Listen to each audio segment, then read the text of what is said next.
Welcome to Inspire Campfire, a podcast where ordinary people tell their stories of extraordinary adventure. These are campfire stories meant to inspire the rest of us to light the fire within, get outside, follow our dreams, and return to tell our own stories. Ready? Let's strike the match.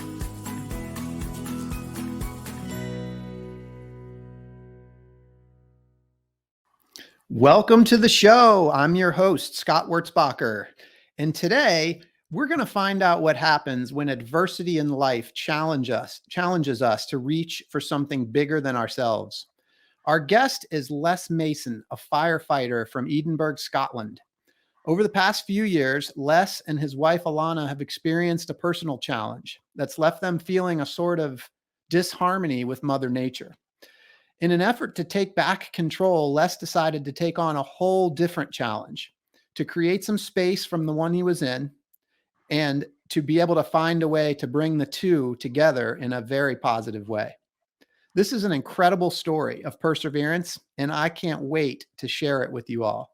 Les, welcome to the campfire. Hi, Scott. Thanks for inviting me on. It's great to be here. Yeah, I'm excited to be here. I've just been looking at some pictures and checking out this journey that you took, and I can't wait to share it with our listeners. Let's start with Les Mason's day-to-day life in Scotland. Tell us a little bit about you and what life looks like for you. Yeah, perfect. So my wife and I stay approximately 8 miles south of Scotland's capital city, Edinburgh, and we have our energetic 2-year-old dog who lives with us as well, and he takes up most of our time. It can be quite destructive at points, so he takes a lot of work. My wife works in real estate, as we call it in the US, so she buys and sells property, values property, etc. And I'm a firefighter, so I've joined the fire service 2002, so coming up for 20 years now of being in the fire service. Yeah, it's amazing. So you're a day-to-day hero. You're a first responder in Scotland, and you're just taking care of issues on a day-to-day basis, and you know what that's like. Yes, thankfully, day-to-day is a lot more routine than it is life-saving, which for someone in the fire service is good, because we like people to be safe and for people to be going about their lives. But yeah, it's certainly been a very exciting 20-year career at points. There's been a lot of things that I've been involved in which have been challenging. Yeah. So we're here today to talk about an adventure that you took, an incredible adventure where you crossed the country of Scotland from coast to coast in an incredible way. And I'm going to let you tell that story, but there was a series of events that sort of led you to that point. So do you mind sharing the story with us and telling us kind of what led you to this adventure that we're going to talk about today? Yeah, of course. It's probably a good way to actually set the scene too, Scott. So my wife and I have been married for 8 years now, and over the course of our marriage, we've had 4 miscarriages. Each and every one has obviously been very, very tragic, and it affected us both in terms of our mental health, but also our kind of outlook on life. That we found that the subject of miscarriage and baby loss and stillbirth, it's still very taboo. So if you were to break your leg, for example, people would offer you sympathy. They would know how to be with someone who has a broken leg because they can see what's happened. They can help you walk about. They can do lots of things for you. But with miscarriage and with infant baby loss, etc., people just don't know how to be around that because it's not something that's really spoken about. And it should be, because 1 in 4 pregnancies end in a miscarriage. So there's probably odds-on chance that a lot of females will experience a miscarriage in their life, but that's right. Yeah, we just don't talk about it. And after the kind of first miscarriage, we're getting comments like, "Well, just try again, just go again." But if someone had broken their leg, you wouldn't say to that person, "Well, just don't break your leg again." You wouldn't do that. So that's right. I say that to a mother who's just lost a child. So I think we wanted to encourage that conversation and to be very open about, look, this is what's happened. this is what we feel. This is how we should be having this conversation around miscarriage, not treating it as this kind of taboo subject that isn't really spoken about, but we all know what happens.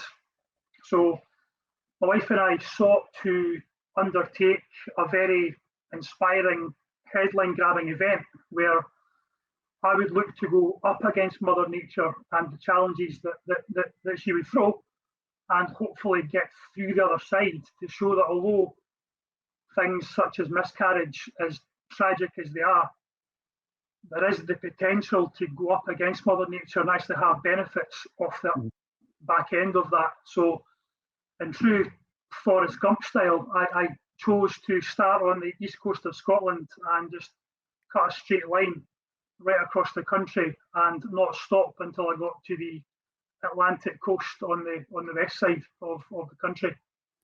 Yeah, it's amazing. So you set across on this journey to go coast to coast, but it wasn't just, you made it a little bit more challenging because you put a timeline on it. Let's talk about that. So we set a very ambitious time of doing it in less than 24 hours. So it was 200 kilometers in length, and they would only use human power alone. So there'd be no motorised transport at all, other than for the people who were supporting me. So I'd be cycling, swimming, rowing, running, and climbing across the Highlands of Scotland in this straight line corridor until we completed the event, and they would do it in less than 24 hours. Yeah, I mean, this is mind blowing to me. I think so. First of all, 200 kilometers, I believe, is like 125 miles ish. Yeah, sorry, yes, it is. Yeah. So for those of us here in the US, yeah, 125 miles, but this isn't just flat terrain either. Can you talk to us about like what is the terrain like from one coast to the other?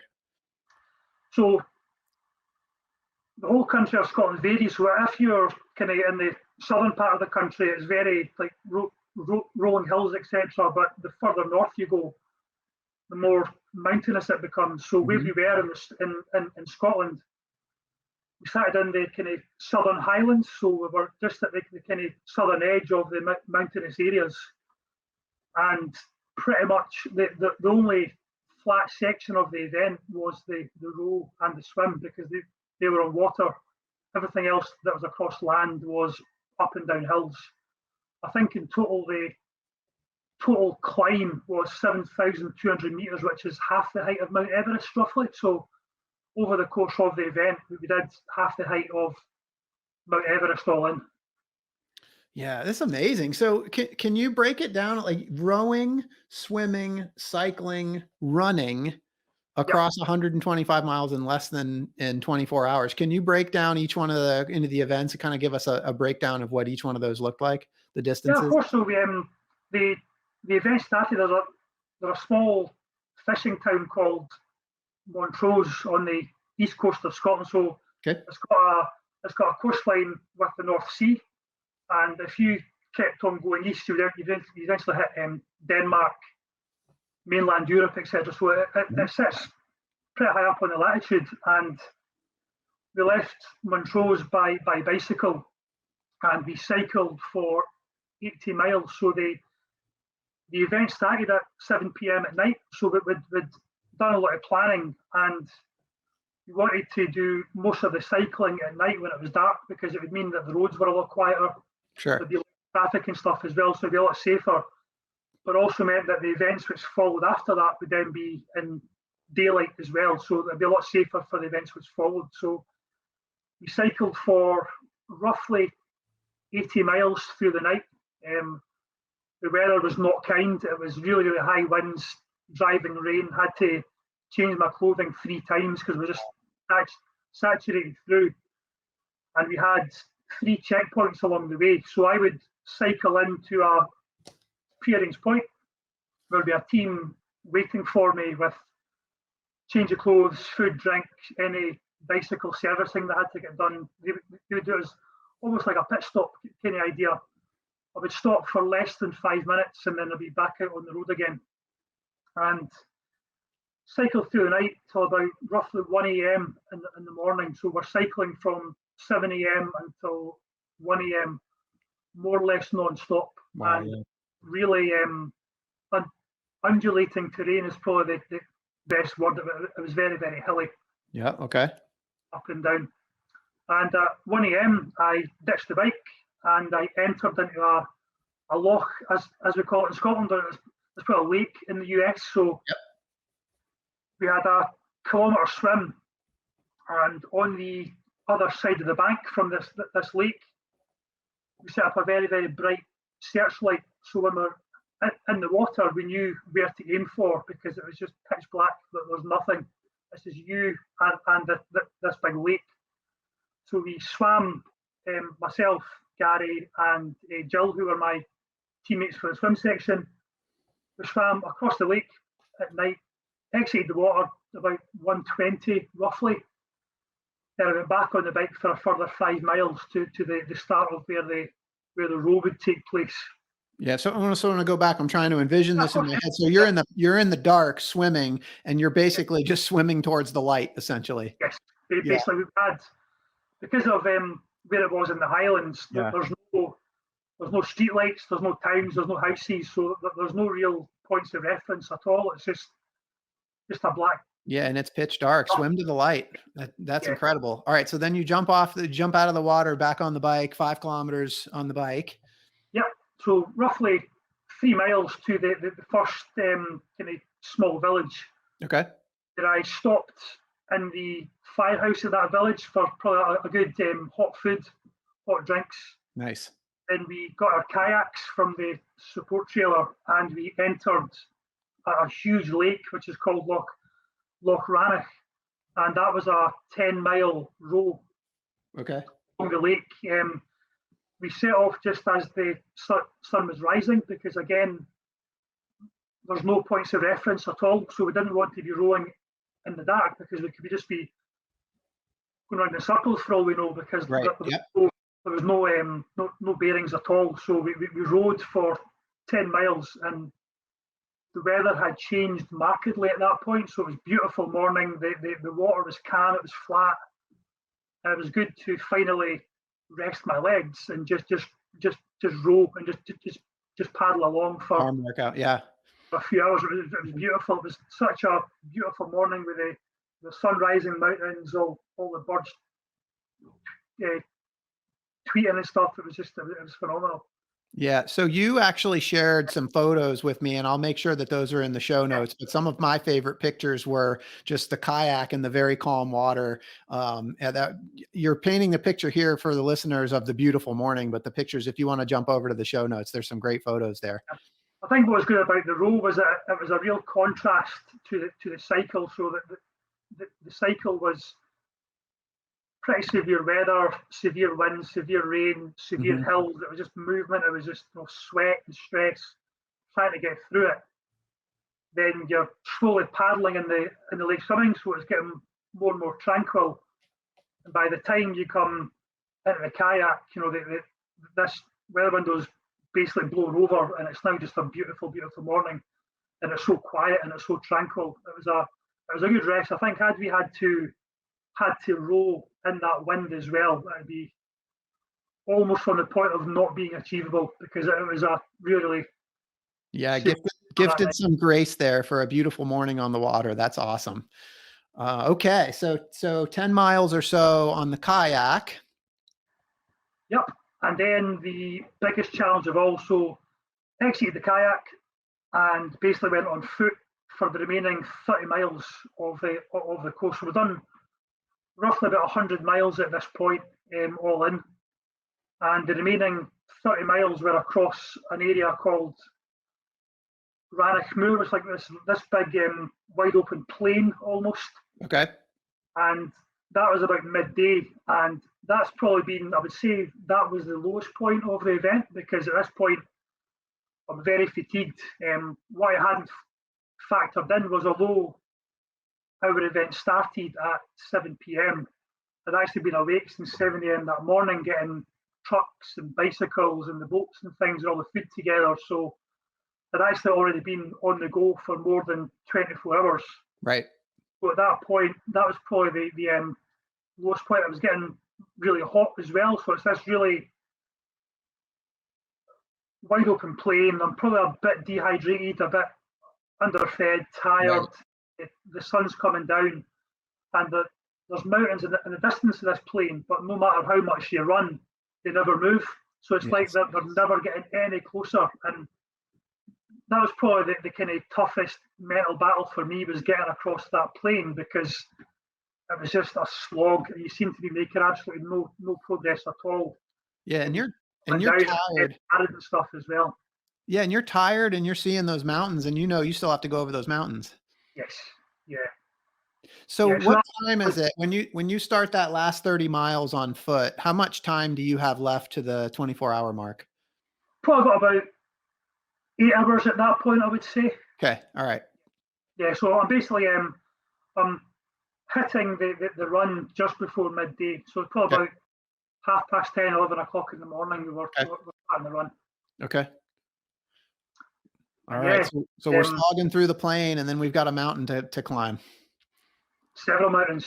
Yeah. So the final part, and the reason I'd like to do this section in daylight, there's a mountain ridge in Scotland called the Edek Ridge, and it's deemed to be the most difficult horizontal scramble in the country. So it sits 950 meters above sea level, so you're pretty high up. Yeah. And it's not a vertical drop, but there is a kind of sheer drop off of both sides, and it's extremely narrow in places. So on certain points, you're on your hands and knees, kind of picking your way over this thing, and doing that with very tired legs, very tired eyes and head and arms and things like that. It's really, really challenging, because you had to gain the height. So from sea level, so you're coming across the plain, you then basically start from 0 feet at sea level, then gain that 950 meters up to start the ridge. And as I say, that's where the fatigue really began to hit, because you're thinking about everything you've done to this point, but you're looking up at this big sheer hill we have to get up, and you're just thinking, have my legs got anything left at all? You definitely saved the best for last.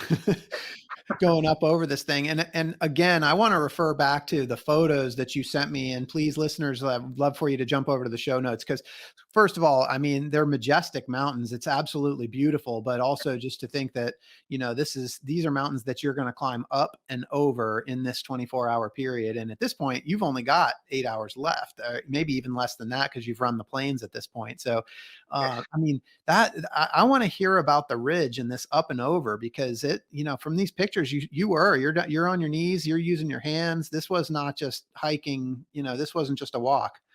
Yes. Yeah. So as part of the planning for the event, we'd gone up the month before, and we'd done a recce, or a reconnaissance of all the routes. So we'd driven and walked elements of the cycle section, we'd assessed the banks of the lake for the kayaks, etc.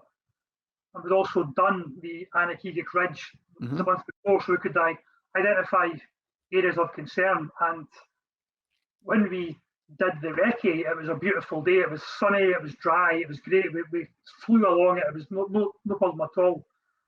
On the day of the event, it was raining, so all the rocks were very, very slippery. Right. So you would put your foot on a small ledge to do a climb, and it would just slip off. So we had my friend Stephen was with us, and Stephen's a very accomplished mountaineer.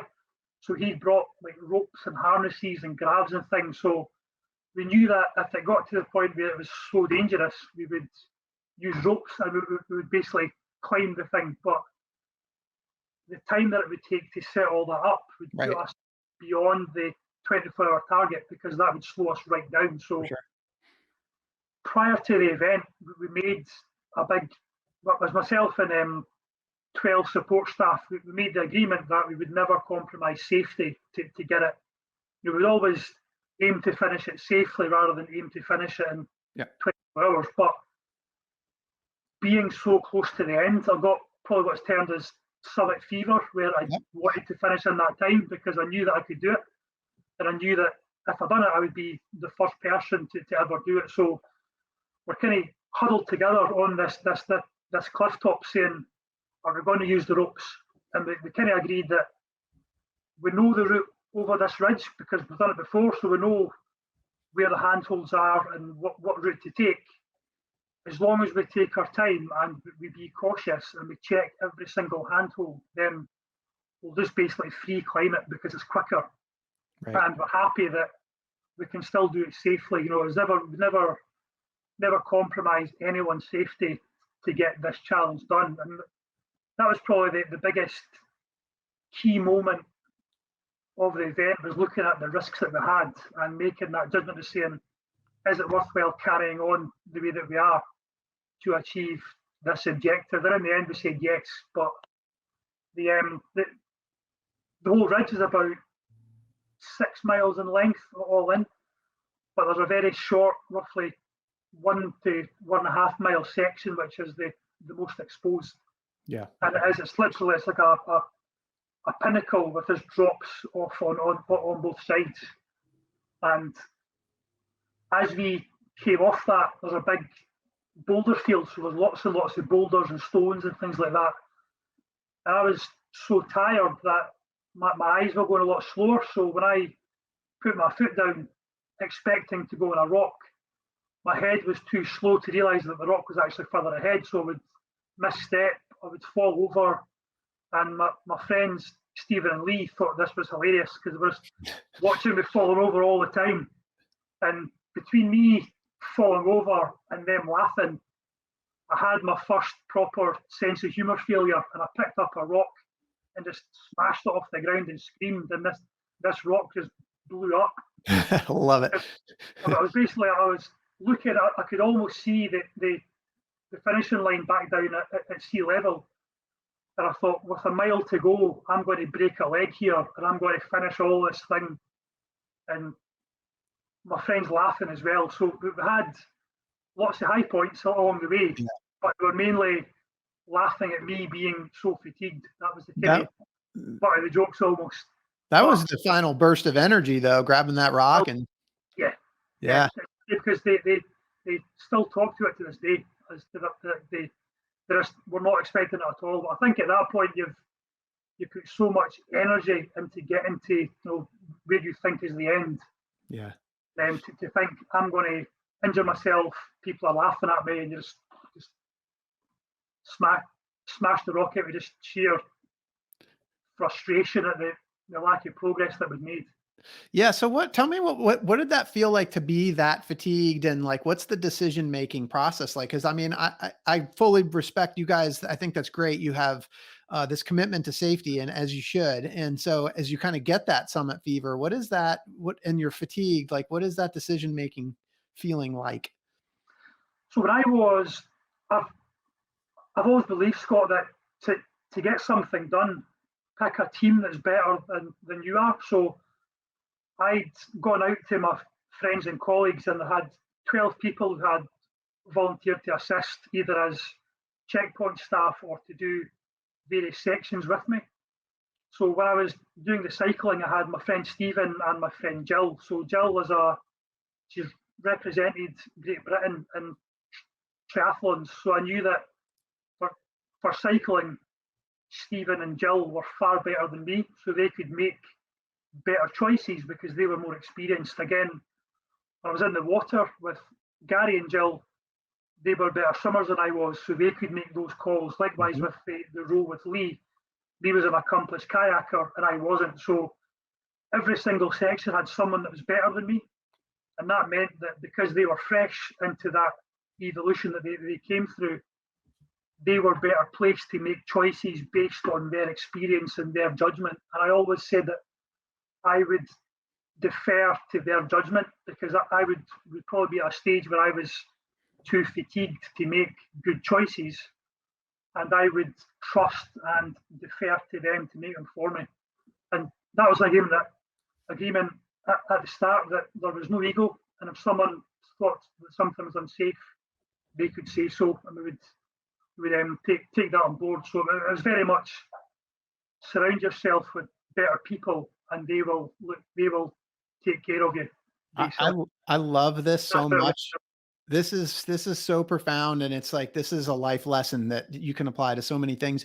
You did this epic journey from coast to coast, and there were these different segments, but ultimately you were the instrument. And as you said, you had experts that were more advanced than you in each individual segment, and you Yep. had them there, and you trusted them to essentially make the decisions for you. And you showed up and kind of went through the motions. I mean, isn't that it's such a metaphor for life, right? It is, yeah. No, I said at the start that although I would be the only person doing the full route non-stop, I would be the only constant throughout. I would rely on every single person to basically drag me along to the next section, because when I started to flag, I'd have to rely on someone else in that team to bring Mm, me up to the standard, mm, to make the time, to make the cut off, to get to the next person. So I'm firmly confident in my belief that had I not had that good team with me, I probably would have flagged a lot, or I would have made wrong decisions purely because of fatigue or looking for an easy way out. Because at that point, you are so fatigued that there's elements that you just want it to end, but you've got the team taking you with you, taking you with them, and that's how I ultimately got to the end of it. Was with 14 that was there. yeah, and it's smart that you did that. It would have been dangerous if you didn't. But I love that life metaphor. I think that's so cool. Now, when you said you got to the top of the ridge, you said you could kind of look over and almost see the finish line from where you were.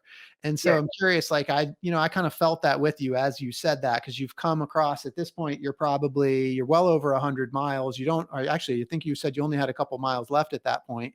yes. Um, and so, kind of being at that, was that like a point where you kind of looked down and you kind of thought to yourself, like, I'm all but there. I'm curious what that feeling was like to be able to see the finish line from that high vantage point. Yeah.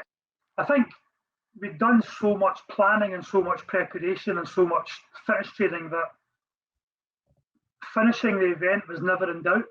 Hmm. But when I came off the ridge, because there was a large iron bridge at the end, and I knew that when I was looking from the mountaintop down onto this iron bridge, it was probably about 5 kilometres away. I thought, that's the end. And I've got about 1 hour 20 to get there.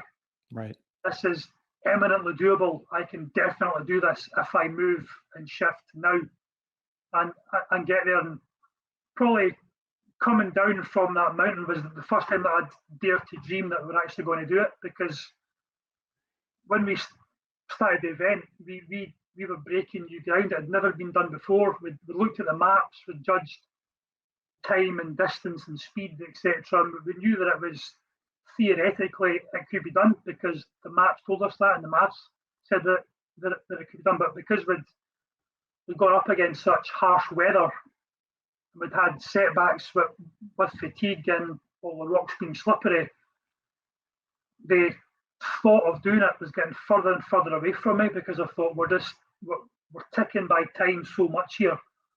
But when I looked down and saw the bridge and saw the time that I had left, I thought, I got this burst of adrenaline thinking I can actually do this, because we'd had 6 months of planning, talking to the media. There was a lot of focus on this, a lot of onus. I thought, I'm actually going to pull this off if I get my backside off this hill and I get moving, and I actually just, whatever I've got left, just use it to get to the end.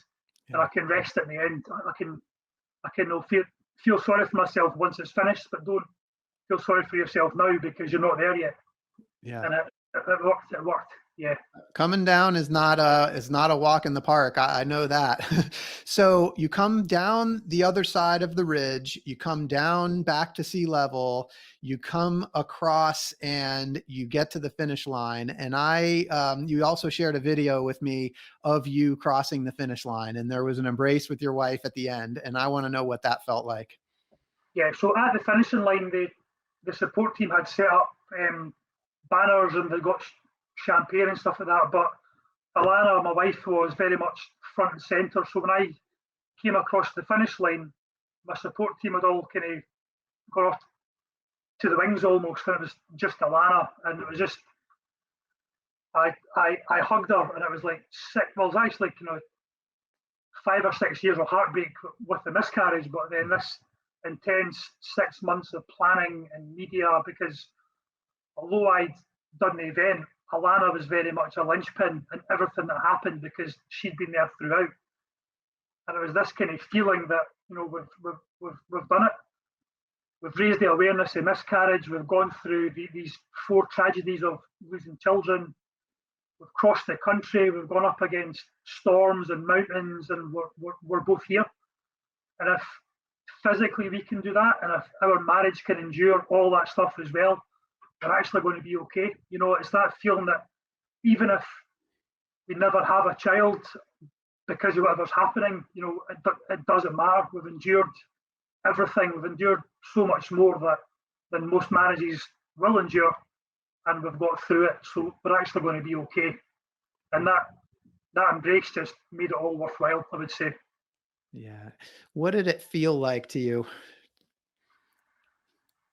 It felt surreal because there's a point when you cross the finishing line and everything stops. So your heart rate comes down, your mind starts to stop thinking about routes and times and try to make up time, and there's this huge dump of emotion and relief because everything that's dominated your life for the past 6 months has now stopped.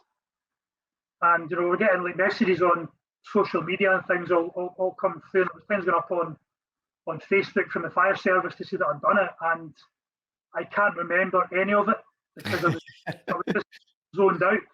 We had a major sponsor came on board, which is a very well-known Scotch whisky company, and they put us all up in a hotel at the end. And Alana had to bath me because I was just sitting in the bath, just slumped. And she had to wash me, dress me for dinner, and I was completely empty. I had nothing left at all. Did you sleep for a while afterwards? Yes. Yeah. I went down to the bar. I had 1 or 2 beers, 1 whiskey, and I went to bed, and I slept for about 12 hours. Yeah. So here's the magic question, Les. What did the clock say when you came across that finish line? 23 hours and 27 minutes. 23 hours and 27 minutes. The goal was to do it in under 24, and you did it with time to spare. Yeah. So I think, to me, that demonstrated that our planning, our time checkpoints, everything had been done properly. We'd done this to the absolute best.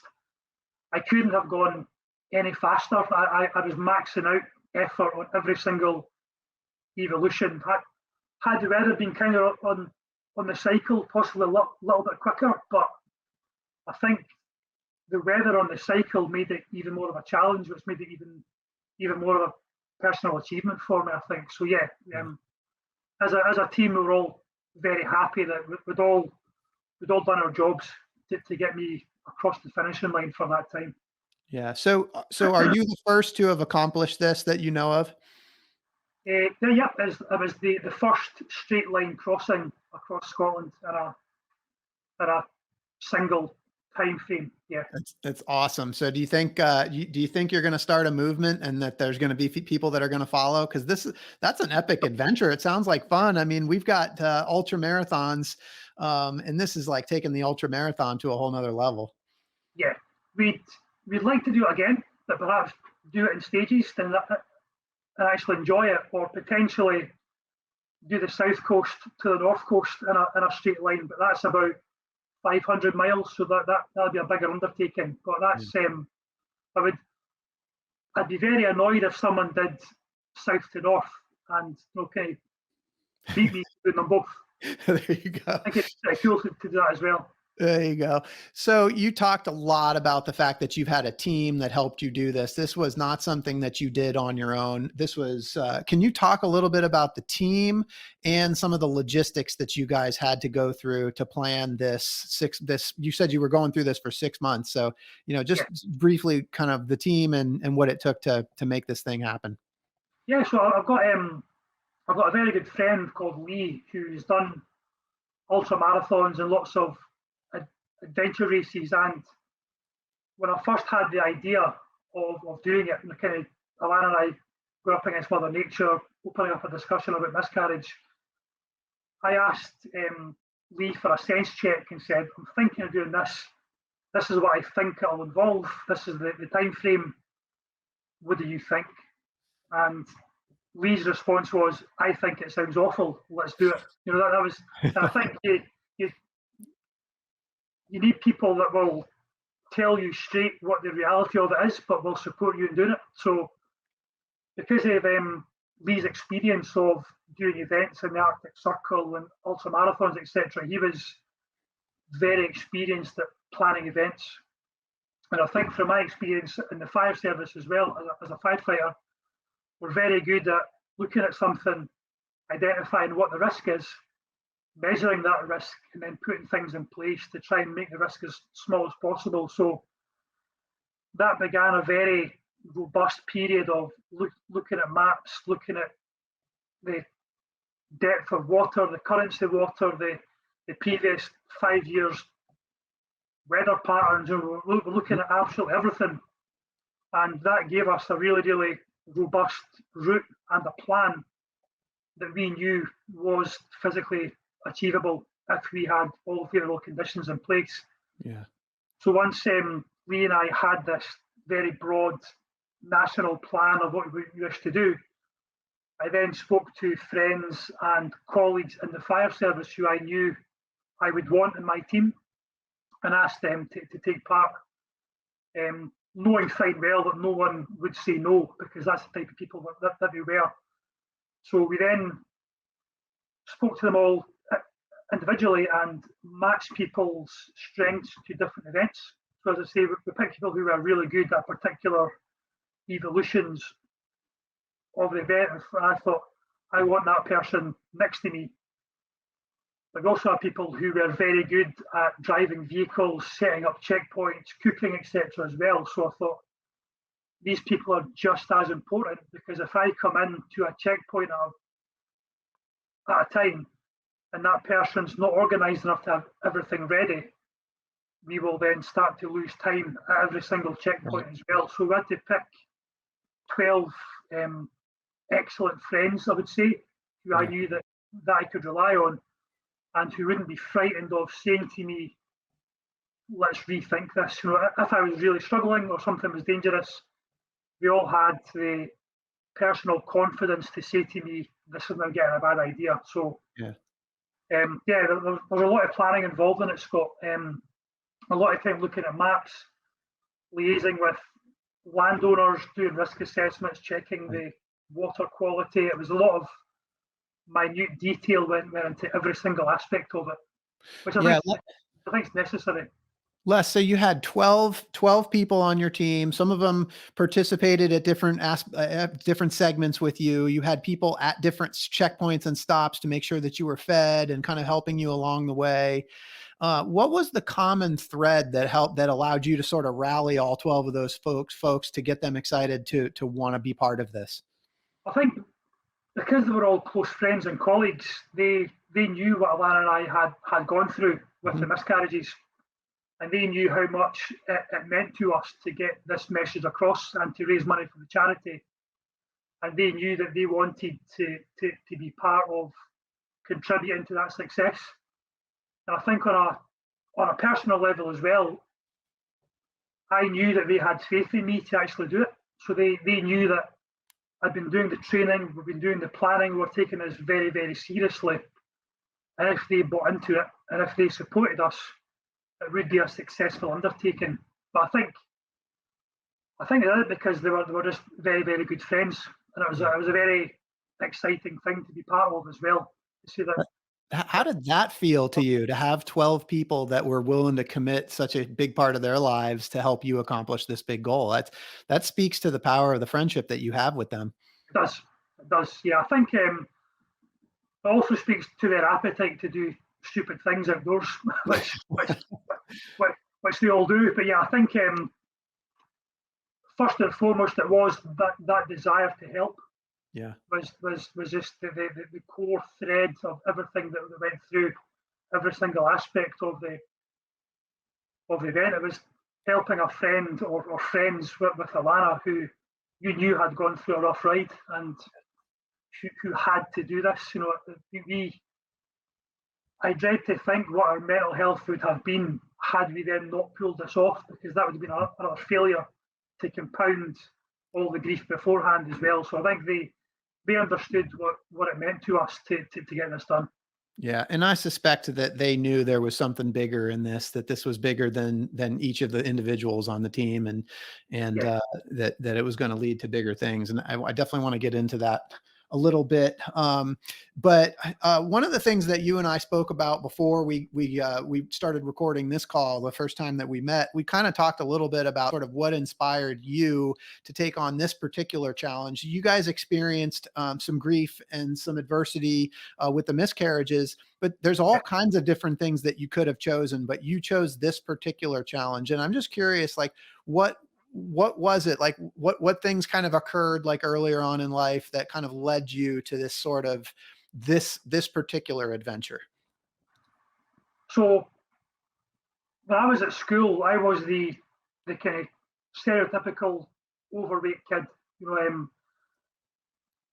Back at school in the 80s in the UK, the only sport you had on offer was football or soccer, as we call it in the US. And because I had absolutely no skill whatsoever in soccer, I was basically led to believe that I was therefore useless at sport because I couldn't play sport. And it's that kind of, there's that saying that if you judge a fish by how it can climb a tree, the fish will think it's stupid. And it wasn't. It was simply, I'd grown up because I couldn't play football, and because that was the only sport I tried. I thought I'm useless at sport. It's just not what I do. Then when I went to high school, I met a teacher, Mr. Murdoch, who was a mountain leader. He was into hill walking, cycling, mountaineering, and he established a club in the school to take pupils into the mountains.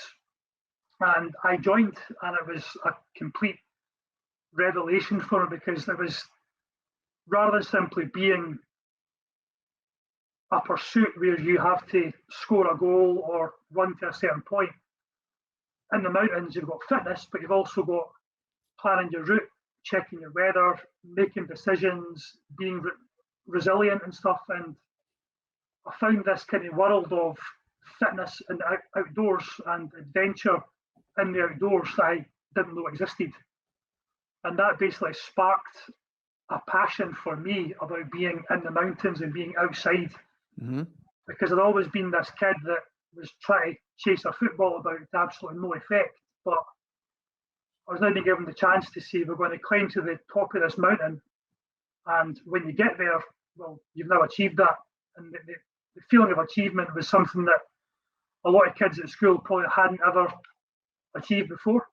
Yeah. So when I then left high school, I got a job as an instructor at a kids' adventure camp, where I was taking kids climbing, abseiling, hill walking, canoeing, do all these different outdoor pursuits, and trying to teach these kids that if you can't play basketball or you can't play soccer, there's so much more you can do, which gets you active, gets you outside, builds your confidence, builds your teamwork and ability. And for me, I think that the outdoors is the best non-academic classroom you've got, because you can learn so much about yourself, nature. You can build strength and resilience in being outdoors in tough conditions, and that sparked a kind of flame for me thereafter that I've just always continued.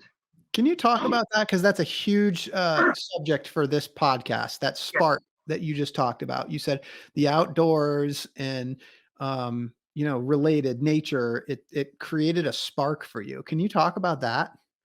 Yeah, it's very hard to actually quantify what it was or what led to that. But for me, I think, especially nowadays where you're tied to a mobile phone or a laptop, etc., just being outside with your thoughts, going where you want to go, as fast or as slow as you want to go. It's probably an element of life now that a lot of adults have lost, because we're dictated to by work and by social media, and we never take stock, we never take that time to just put the phone away, go outside, just spend time with yourself. And I think certainly going through the kind of grief of the miscarriages or spending time outdoors allowed you to compound and process a lot of thoughts, because you were away in this world where, in a huge mountain range, your worries are actually pretty small because of this huge horizon in front of you. And it put a lot of it into context. And also for me, no matter what perceived failures there were with miscarriage, I could still climb a mountain and I could still be in control of certain events, whether it's planning, making choices, etc., on the hill. And I think there's so much that the outdoors can give you as a human being if you dare to go into that environment.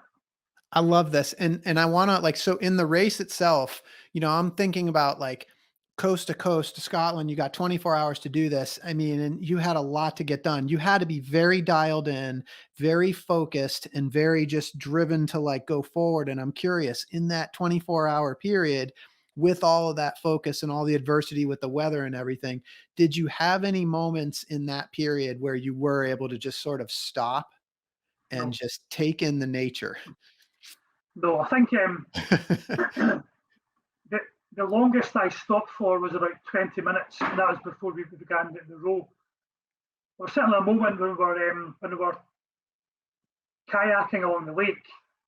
You could look around and take in the environment, but you were still paddling pretty quickly because you had to get to the end. But yeah, I'd probably say I properly sat back and relaxed during the kayak, and that's because my legs were no longer moving, so I could rest my legs, but we couldn't take the kind of foot off the gas because we were still having to move pretty quickly just to get to the end of it. So whenever I take groups out in the mountains and we're against the clock, I always kind of joke that you can rest now halfway through, or you can rest at the end when you get there. Let's just rest at the end. Let's just get to where you have to go and have a better rest rather than try to break it up halfway. And that was my mindset during the event as well. Let's just get to the end. Once we're there, we can take as long as we have to rest, but we have to get there. We have to earn that rest at the end, not during the event. Yeah. Well, you got it done, and you got it done with 33 minutes to spare. It's really an amazing accomplishment. I want to just kind of wrap up with just a little bit of discussion about the awareness that you were trying to create with this event for miscarriage. So can you kind of talk to us, because you had a bunch of media coverage. This was a big deal in Scotland, and so can you talk about how what you did and this accomplishment has fed the awareness of miscarriage and having the conversation? You talked about the taboo. Can we get into that a little bit? Yeah. So the grief that you get around miscarriage it's a very strange grief, because you haven't lost anyone. It's not a bereavement as such. You've more lost the hopes and dreams of the future rather than actually losing someone that you knew. So it's a very strange type of loss to come to terms with. And I think because of that, it requires its own specialist type of support, because it's a very emotionally led loss rather than a physical loss of someone who was in your life. Now, the only introduction that we had to our kids was a scan. We saw the heartbeat, we saw everything else. We never met that child. So cynics would say, well, you've not lost anyone, but we saw the heartbeat, so we did, because that was a human life that was there. It wasn't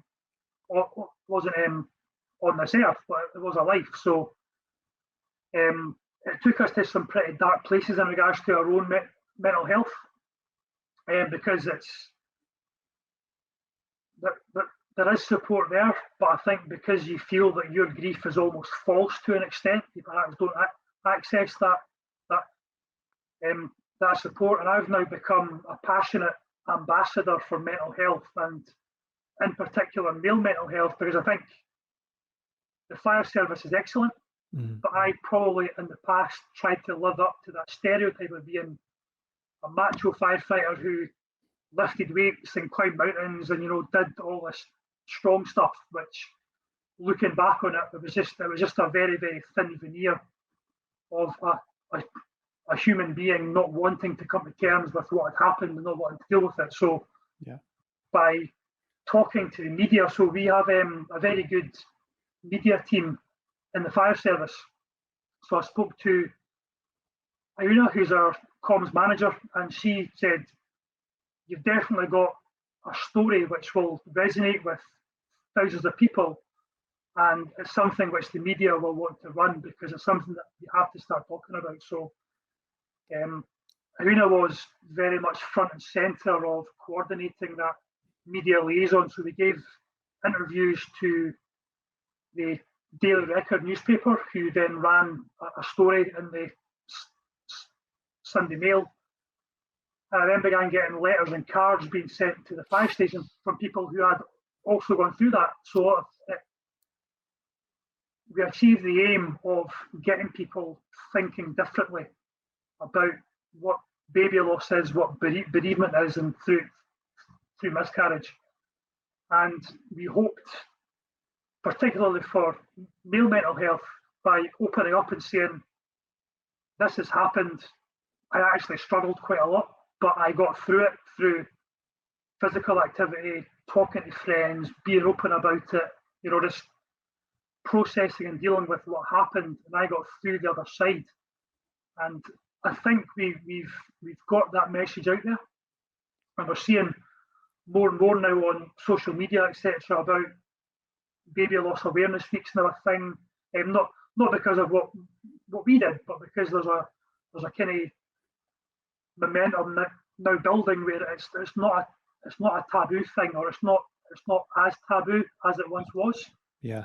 We should be normalizing talking about this, because it happens to 25% of women, and obviously each woman will have a partner, whether it's male, same sex, etc. So it's going to influence and impact a lot of people. So why not talk about it? Yeah. Well, you guys are a huge inspiration, and I love that you're bringing the awareness to it. And I agree. I mean, it's so common. I mean, my wife and I experienced it as well. It's it's such a common thing. And although it doesn't help when somebody, when it happens to you, it's still deeply an emotional thing. So, I think that what you guys are doing and bringing the awareness to it is amazing. I think that I'd love for you to share. There was a charity that you guys had connected to in this event that you guys supported. I'd love for you to just kind of share with the listeners about that charity. Yeah, certainly. So it's a UK-based charity called Tommy's, and they fund scientific research into miscarriage and stillbirth, neonatal death, and they also fund support services for families of bereaved people who have gone through child loss. Yeah, that's great. Well, that's awesome, and we'll put a link we'll put a link in the show notes if people are interested in that.